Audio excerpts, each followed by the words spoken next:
So earlier today, I was trying to paint a head of a Space Marine because I had just recently watched that video by Miniac a while ago where he teaches somebody how to do it. And I thought, I'm going to give this a shot. And I dropped the head and it went under the desk and I was freaking out because I couldn't find it. I didn't know where it was. And then I thought, you know what? I 3D printed it. I have like 20 other heads. It's no big deal. Then I remember it had super glue on it. So I started freaking out again because I didn't know where it went and it was stuck to something. And yeah. So anyway, long story short, never found it. Could be anywhere. Looked for like 20 minutes.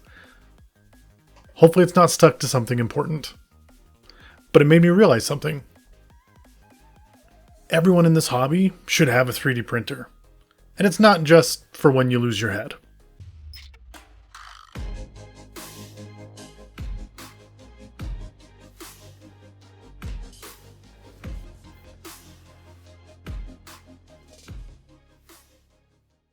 Now, I've been making videos like this for over a year now, and I've been talking a lot about 3D printers. I've talked a lot about tabletop gaming. I've talked a lot about this hobby that I have come to love.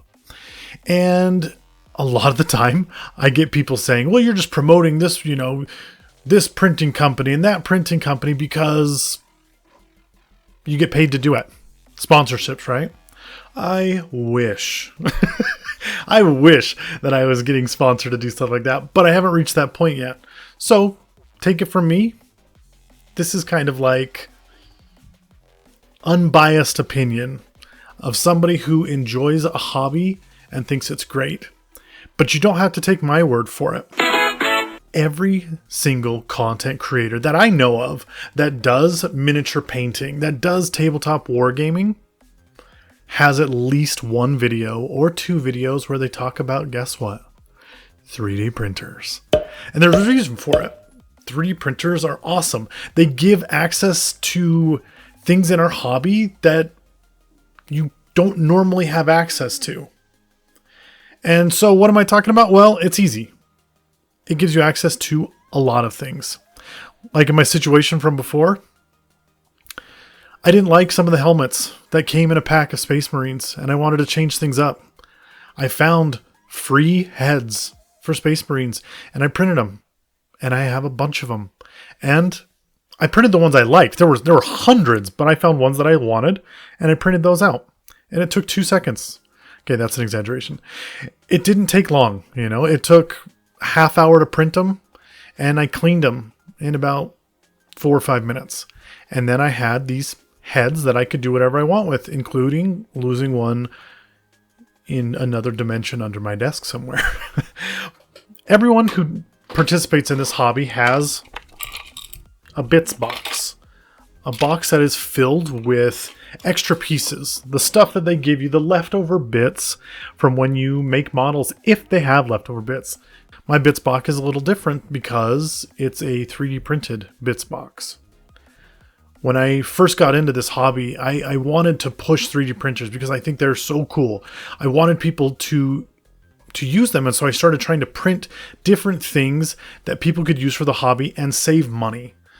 I wanted to see if I could print grass tufts.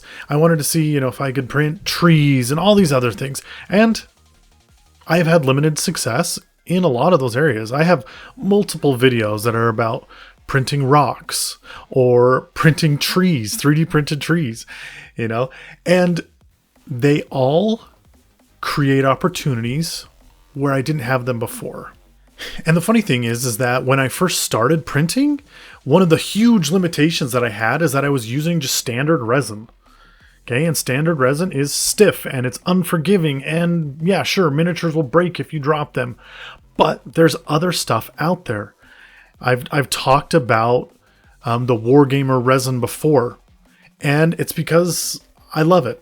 Are there other like movable resin, not fragile resin out there? Yeah, there's tons of stuff. There's other things you can use. I just have my most experience with the Wargamer resin. And what does it allow me to do? Well, it allows you to print blades of grass for your miniatures that are bendable. It allows you to print leaves for the jungle. It allows you to do all sorts of things that you couldn't do before, including cutting your miniatures for kit bashes and things like that without having them just shatter when you try to cut them. So printing has come a long way, and it's just going to keep getting there. Just going to keep getting better. And honestly, if you're looking to buy a printer, this is like the best time of year to do it, because all the big companies are doing their big Black Friday sales or Christmas sales in preparation.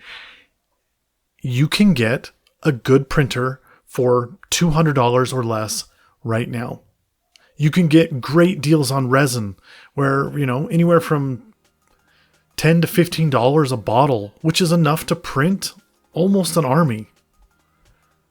I did a video on that too, if you're curious. 3D printers are great, and I love them because I love having this bits box with trees, tentacles, brains, hearts, skulls, teeth, anything and everything that you can think to 3D print can go in your bits box for whatever kit bash you want to do later on. And like I said, this is something that in this hobby, everyone I know has dabbled. So if you're looking for a great gift to get yourself, now's a good time to do it. Am I going to say that next year the printers won't be better? No, because they're going to be. Every year they're making strides and advances in printers, but you got to get into it eventually. And now with the resin that's out there, it's probably the best that it has ever been. And I don't see it getting that much better by next year. So why not make the jump now? There are so many different ways to use 3D printers for this hobby that I'm not even touching on a fraction of them. And I'd love to hear what you use your 3D printer for. Is it just for printing minis? Do you use it for printing terrain or stuff for your bases? Do you use it for other things that I haven't mentioned? Because I would love to know what people use their printers for.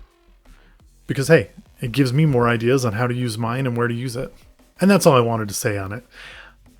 The printer that I have a link to it down below. If you buy one, I get a kickback, which, who knows? Could be something, could be nothing. But I think it's a decent printer. But like I said, they're all pretty good. So if you're looking to buy one, find one that does what you want it to do and meets the requirements that you want it to have, and go for that. Don't listen to me. I'm just some guy on YouTube.